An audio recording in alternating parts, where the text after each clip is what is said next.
नमस्कार, आप देख रहे हैं जेएमटी न्यूज। मैं हूं नंदिनी लाक्षाकार। खबरों की ओर बढ़ने से पहले डालेंगे नजर सुर्खियों पर। दिल्ली के प्रगति मैदान के कन्वेंशन सेंटर में नीति आयोग की अहम बैठक जारी। सीएम योगी, सीएम पुष्कर धामी बैठक में मौजूद।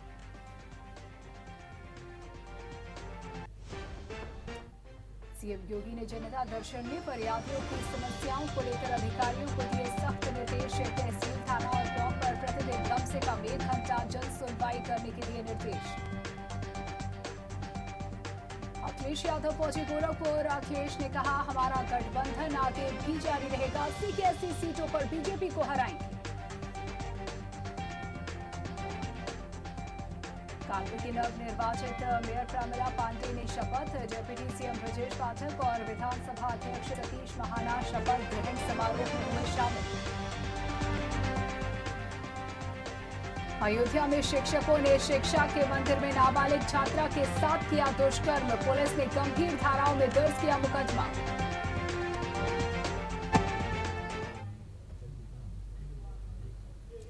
खबर कानपुर से आपको बता रहे हैं, मेयर प्रमिला पांडे ने पद की शपथ ली। कानपुर के 110 पार्षदों ने भी ली शपथ। खबर कानपुर से आपको बता रहे हैं, मेयर प्रमिला पांडे ने पद की शपथ ली।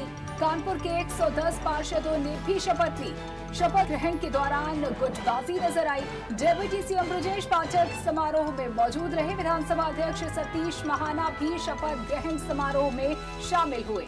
तो वहीं आपको बता दें कि सांसद सत्यदेव पचौरी भी इस समारोह में शामिल नजर आए। खबर कानपुर से आपको बता रहे हैं, जहां मेयर प्रमिला पांडे ने शपथ ग्रहण कर ली है, तो वहीं इसके साथ ही कानपुर के 110 पार्षदों ने भी शपथ ग्रहण की है। शपथ ग्रहण के दौरान गुटबाजी नजर आई, जिस पर भी सबकी निगाहें टिकी। तो वहीं आपको बता दें कि कार्यक्रम में डिप्टी सीएम ब्रजेश पाठक शामिल रहे और वहीं विधानसभा अध्यक्ष सतीश महाना भी शपथ ग्रहण समारोह में शामिल नजर आए। सांसद सत्यदेव पचौरी भी कार्यक्रम में पहुंचे और इस कार्यक्रम का हिस्सा बने। खबर कानपुर से आपको बता रहे हैं, मेयर प्रमिला पांडे ने दूसरी बार शपथ ग्रहण कर ली है।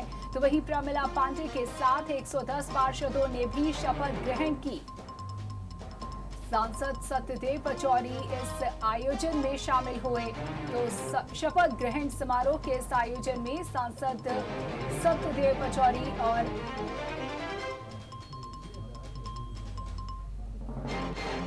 डिप्टी सीएम ब्रजेश पाठक भी इस समारोह में शामिल रहे।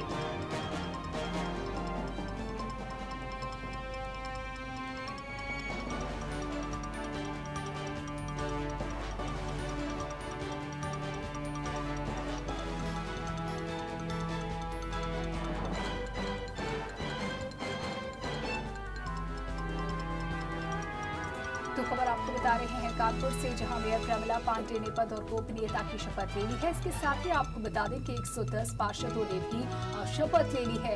तो वही शपथ ग्रहण समारोह में तमाम दिग्गज बड़े चेहरे नजर आए। आपको बता दें कि डिप्टी सीएम ब्रजेश पाठक शपथ ग्रहण समारोह का हिस्सा बने। इसके साथ ही सांसद सत्यदेव पचौरी भी इस समारोह में शामिल हुए। बता दें कि विधानसभा अध्यक्ष सतीश महाना भी शपथ ग्रहण समारोह में शामिल हुए। और जानकारी के साथ हमारी संवाददाता सारिका गुप्ता हमारे साथ जुड़ चुकी है। सारिका, क्या जानकारी देंगी?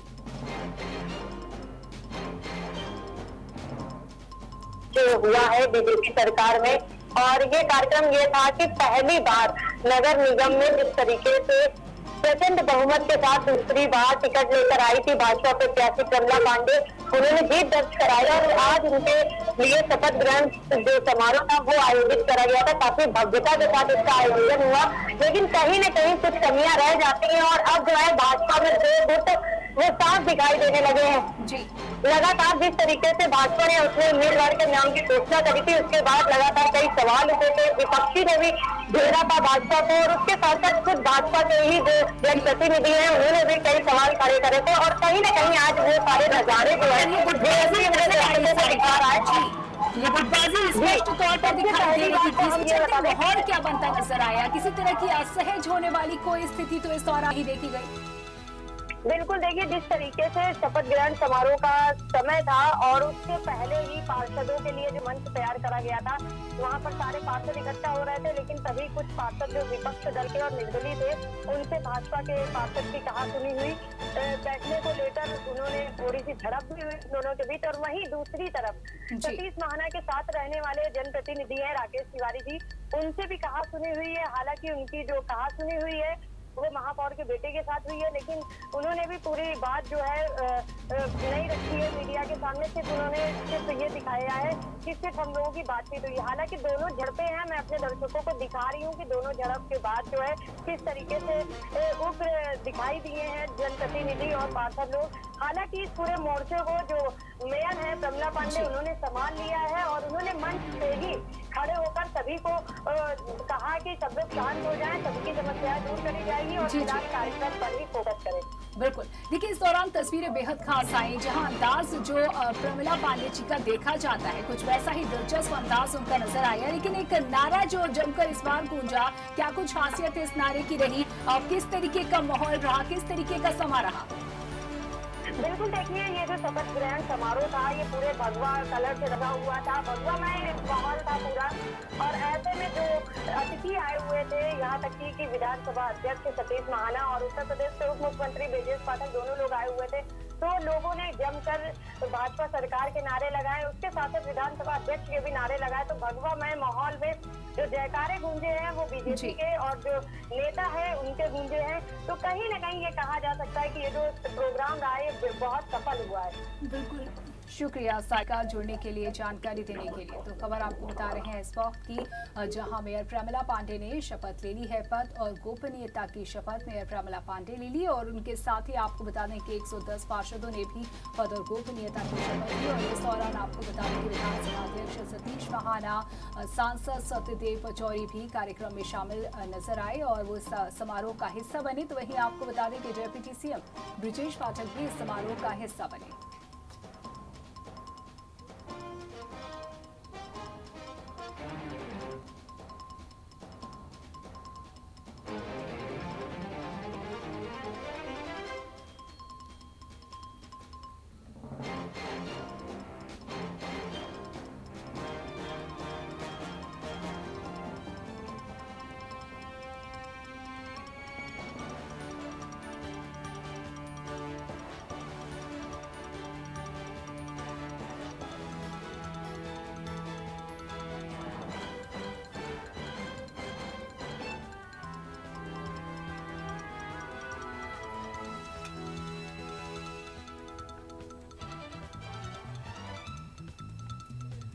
तो मेयर प्रमिला पांडे ने मेयर पद की शपथ ली है। आपको बता दें कि उनके साथ ही 110 पार्षदों ने भी, कानपुर के 110 पार्षदों ने भी शपथ ली है।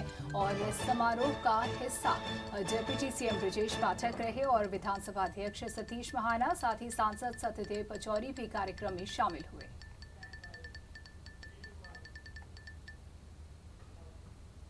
लखनऊ नगर निगम की नव निर्वाचित महापौर सुषमा खरकवाल ने नगर निगम कार्यालय पहुंचकर कार्यभार संभाला। मेयर सुषमा खरकवाल का कहना है कि वो भारतीय जनता पार्टी के एजेंडे को आगे बढ़ाने का काम करेंगी। मेयर सुषमा खरकवाल से जेएमटी न्यूज संवाददाता ने खास बातचीत की। लखनऊ मेयर ने क्या कुछ कहा, आइए आपको सुनवाते हैं। लखनऊ की नव निर्वाचित पार्षद मेयर हमारे साथ मौजूद है। सुषमा जी, पहले तो आपको बहुत बहुत बधाई, लखनऊ की कुर्सी आपके हाथ में आ गई है मेयर की, कैसा लग रहा है? बहुत बहुत बधाई हो आपको। धन्यवाद आपको। ये बताइए, एक कार्यकर्ता से एक मेयर तक के सफर में क्या कुछ आपके सामने आया और कितना उत्साह है आज आपके अंदर? मैं तो कार्यकर्ता थी, शुरू से काम करती रही, भारत सरकार में भी रही, कई जगह रही हूँ। जो काम मुझे मिला है मैंने ईमानदारी से किया है। मैं केंद्रीय दत्तक ग्रहण प्राधिकरण भारत सरकार में 3 साल रही हूँ।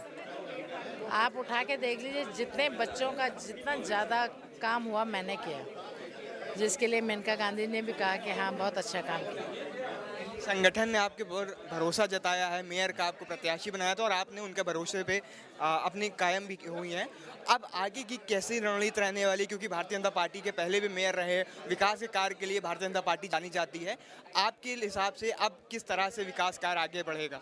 देखिए, भारतीय जनता पार्टी का जो एजेंडा है उसी एजेंडे को लेके मैं आगे चलूँगी, क्योंकि हमारा जो एजेंडा है वो 32 साल से चला आ रहा है और 32 साल से जनता का आशीर्वाद नियमित हमको मिल रहा है, तो मैं उसी एजेंडे को आगे बढ़ाऊंगी। अच्छा, मेन मुद्दे कैसे होने वाले हैं, क्या होने वाले हैं, क्योंकि लखनऊ में भी कहीं ना कहीं छोटी जगहों पे समस्या ज़्यादा होती है, तो मेन फोकस किस पे होने वाला है?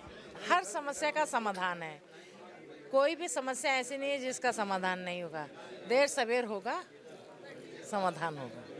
बहुत बहुत शुक्रिया बातचीत करने के लिए। देखिए, सुषमा खरकवाल जी थी जो अभी अपने पद ग्रहण कर चुकी हैं, और लखनऊ की जो मेयर की कुर्सी है वो अब सुषमा खरकवाल जी से रोशन हो चुकी है। और साफ तौर पर उनका कहना है कि जो विकास कार्य है उसकी गति अब तेज होने वाली है। कैमरा पर्सन सौरभ श्रीवास्तव के साथ है JMD news Lucknow. Bareilly club के ग्राउंड में शनिवार को नवनिर्वाचित मेयर डॉक्टर उमेश गौतम और 80 पार्षदों ने पद की शपथ ली। शपथ ग्रहण समारोह स्थल पर 3 पट्टी मंच बनाए गए थे। एक मंच मुख्य अतिथि, वरिष्ठ मंत्री, सांसद, विधायक व अन्य वीवीआईपी के लिए, तो दूसरी ओर 4040 पार्षदों के लिए 2 मंच बने थे। शनिवार सुबह बारिश के बाद ऐसा लग रहा था कि शपथ ग्रहण समारोह खुले मैदान में न होकर आईए हॉल में होगा, लेकिन बारिश रुकते ही फिर से बरेली क्लब ग्राउंड में जल्दी से सभी व्यवस्थाएं पूरी कर समारोह कराया गया। शपथ ग्रहण समारोह से पहले स्कूली बच्चों ने वंदे मातरम लिखा है। दोपहर करीब 12:50 पर उमेश गौतम ने पद की शपथ ली और इसके बाद उन्होंने पार्षदों को शपथ ग्रहण कराई। समारोह में केंद्रीय राज्य मंत्री बीएल वर्मा, मंत्री धर्मपाल सिंह, सांसद संतोष गंगवार, धर्मेंद्र कश्यप, जिले के सभी विधायक समेत तमाम नेता मौजूद रहे।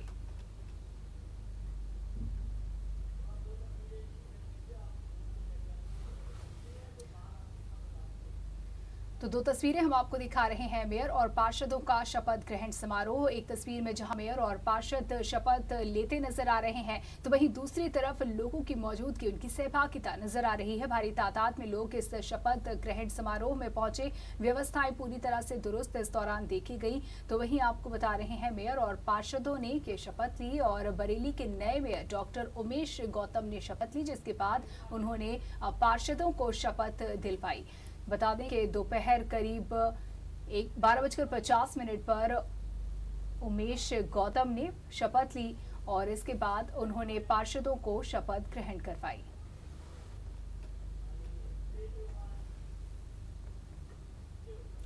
और अब खबर आपको बता दें, श्री केदारनाथ ज्योतिर्लिंग में संध्या आरती की गई। संध्या आरती में भक्तों की खासी भीड़ नजर आई। श्री केदारनाथ ज्योतिर्लिंग में संध्या आरती के दर्शन किए लोगों ने। खबर आपको बता रहे हैं केदारनाथ में, आपको बता दें कि ज्योतिर्लिंग में संध्या आरती की खूबसूरत तस्वीरें सामने आई हैं। संध्या आरती में भक्तों की भीड़ उमड़ी। आपको बता दें कि केदारनाथ ज्योतिर्लिंग में संध्या आरती के लोग दर्शन करने के लिए पहुंचे। बहुत खूबसूरत तस्वीरें केदारनाथ से सामने आई हैं। संध्या आरती की ये तस्वीरें। इस दौरान श्रद्धालुओं की खासी भीड़ मौजूद रही। भारी संख्या में श्रद्धालु संध्या आरती में मौजूद नजर आए। तो संध्या आरती में भक्तों की भीड़ उमड़ी। श्री केदारनाथ ज्योतिर्लिंग में संध्या आरती के दर्शन किए लोगों ने और खासी भीड़ इस दौरान नजर आई। और अब ये वीडियो जो कि वायरल हो रहा है, आपको बता दें कि संध्या आरती में लोगों की खासी भीड़ नजर आई। लोग संध्या आरती के दर्शन करते नजर आए। श्री केदारनाथ ज्योतिर्लिंग में संध्या आरती की तस्वीरें हम आपको दिखा रहे हैं। आपको बता दें कि इस संध्या आरती में भक्तों की खासी भीड़ उमड़ पड़ी। भारी तादाद में भक्त इस संध्या आरती में शामिल हुए और बाबा केदारनाथ का आशीर्वाद लेने के लिए पहुंचे। आपको बता दें कि श्री केदारनाथ ज्योतिर्लिंग में संध्या आरती के दर्शन करने के लिए और इसमें शामिल होने के लिए भारी तादाद में भक्तों का हुजूम उमड़ पड़ा। और अब ये तस्वीरें जो कि सोशल मीडिया पर वायरल हो रही है।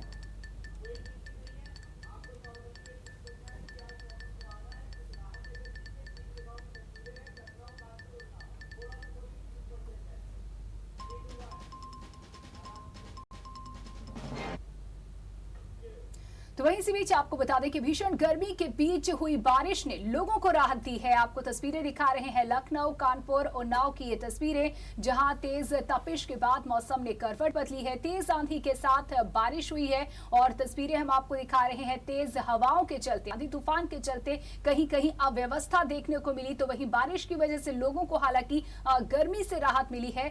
तो लखनऊ में जहां झमाझम बारिश दर्ज की गई, तो वहीं कानपुर में तेज हवाओं के साथ चुटपुट बारिश भी यहां पर हुई है। लेकिन उन्नाव में हालात बिगड़े नजर आए। ये तस्वीर हम आपको उन्नाव के शपथ ग्रहण समारोह के दौरान की दिखा रहे हैं, जहां बारिश और तेज हवा से पूरा का पूरा पंडाल गिर गया। लेकिन राहत की बात यह है कि किसी को चोट लगने की इस दौरान खबर नहीं आई है, लेकिन अव्यवस्था पूरी तरीके से देखी गई। तो वहीं कानपुर में भी तेज हवाओं के चलते जो शपथ ग्रहण का कार्यक्रम था वो चुनौतीपूर्ण हो गया। वहीं लखनऊ की तस्वीरें हम आपको दिखा रहे हैं, जहां पर झमाझम बारिश हुई और तापमान में गिरावट दर्ज की गई है। लोगों को भीषण गर्मी से राहत मिली है, क्योंकि लगातार लोग, जो जन सामान्य है, जनता है, वो गर्मी से जूझ रही थी। तापमान में लगातार बढ़ोतरी दर्ज की जा रही थी, जिसके चलते रोजमर्रा के काम कहीं न कहीं मुश्किल हो रहे थे, घरों से निकलना मुश्किल हो रहा था। लेकिन आज सुबह से ही मौसम में तब्दीली देखी गई, मौसम के मिजाज में बदलाव देखा गया और अब आपको बता दें कि तेज आंधी के साथ कई जगह बारिश की खबर आई है। लखनऊ, कानपुर, उन्नाव और आसपास के इलाकों में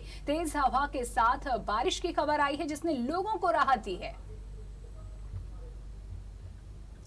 तो लखनऊ, कानपुर और उन्नाव की ये तस्वीरें आपको दिखा रहे हैं, जहां झमाझम बारिश से जहां लोगों को गर्मी से राहत मिली। तो वहीं आपको बता दें कि तेज हवाओं से कुछ जगहों पर स्थिति चुनौतीपूर्ण रही, परेशानी वाली रही।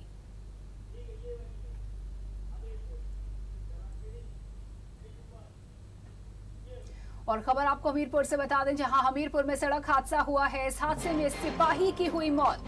खबर हमीरपुर से आपको बता रहे हैं, हमीरपुर में हुआ सड़क हादसा।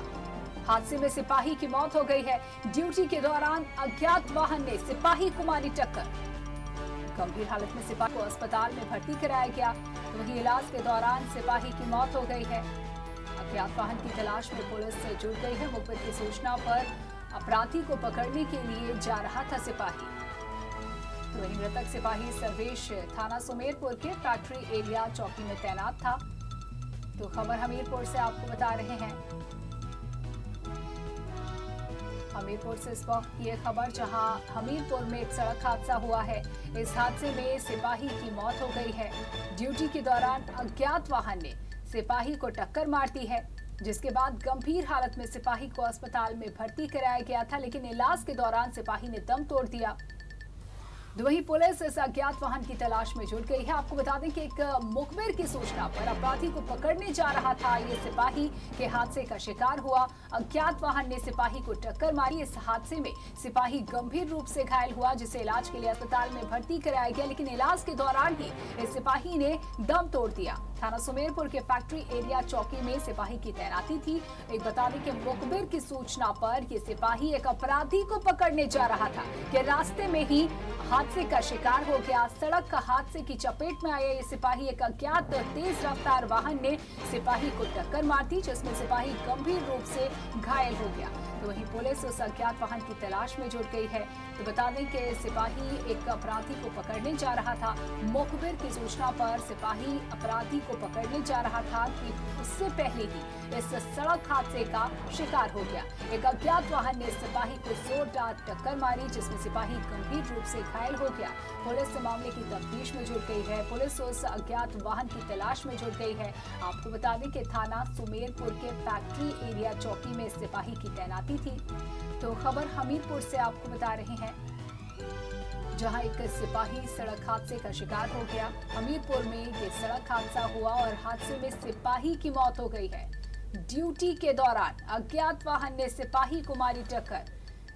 हादसे के बाद गंभीर हालत में सिपाही को अस्पताल में इलाज के लिए भर्ती कराया गया, लेकिन इलाज के दौरान ही सिपाही की मौत हो गई है। बड़ी खबर इस वक्त की आपको बता रहे हैं हमीरपुर से।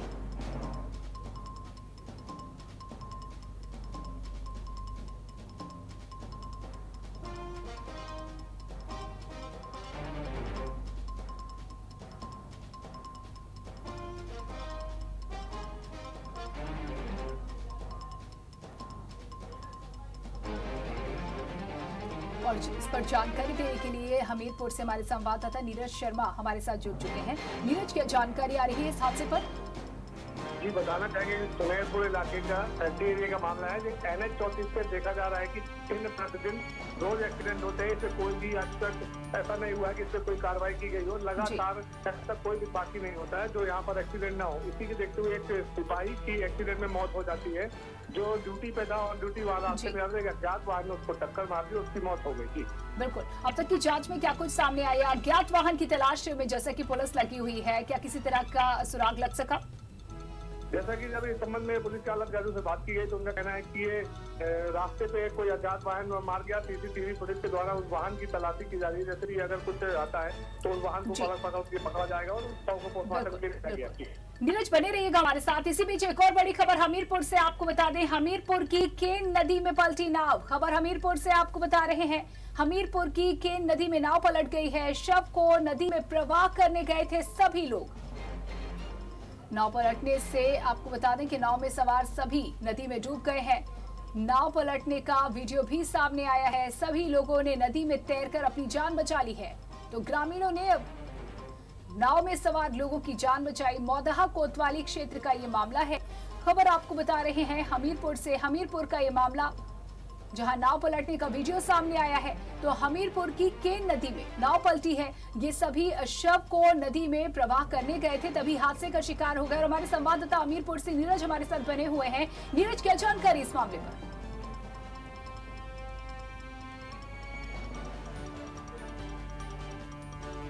शव को दाह करने के लिए लोग गांववासी एक नाव में बैठ के उस शव को रखकर और नदी में बीच धारा में उसको प्रवाह करने गए थे। अचानक ही जैसे ही उस शव को पानी में प्रवाहित कर रहे थे, अचानक ही नाव का बैलेंस बिगड़ गया और ये नाव में सवार 6-7 लोग अचानक नाव पलटने से डूबने लगे।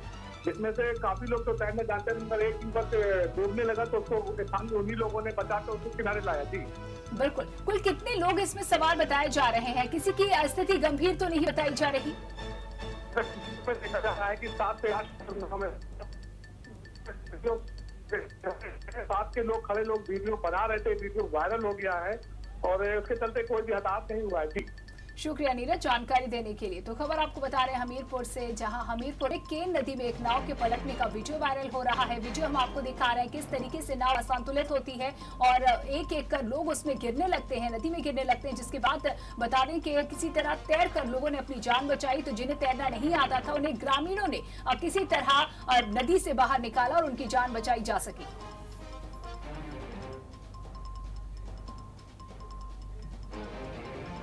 खबर अमेठी से आपको बता रहे हैं, जहां संदिग्ध परिस्थितियों में युवक का मिला शव। बड़ी खबर इस वक्त की अमेठी से। संदिग्ध परिस्थितियों में युवक का मिला शव। गांव के बाहर मुर्गी फार्म के पास शव मिला है। तो वहीं परिजनों ने मामले में हत्या की आशंका जताई है। हालांकि पुलिस ने शव को कब्जे में लेकर मामले की तफ्तीश शुरू कर दी है। जामू थाना क्षेत्र के लोरिकपुर के चौधरीपुर गाँव का ये मामला है। खबर आपको बता रहे हैं अमेठी से। अमेठी में आपको बता दें कि संदिग्ध परिस्थितियों में एक युवक का शव पाया गया है। गांव के बाहर मुर्गी फार्म के पास युवक का शव मिला है। तो वहीं मामले में परिजन हत्या की आशंका जता रहे हैं। तो वहीं पुलिस ने शव को कब्जे में लेकर मामले की तफ्तीश शुरू कर दी है। जामू थाना क्षेत्र के लोरिकपुर के चौधरीपुर गांव का ये मामला है। खबर अमेठी से। संदिग्ध परिस्थितियों में युवक का मिला शव। युवक का शव मिलने से परिजनों में कोहराम मचा हुआ है। परिजन मामले में हत्या की आशंका जता रहे हैं।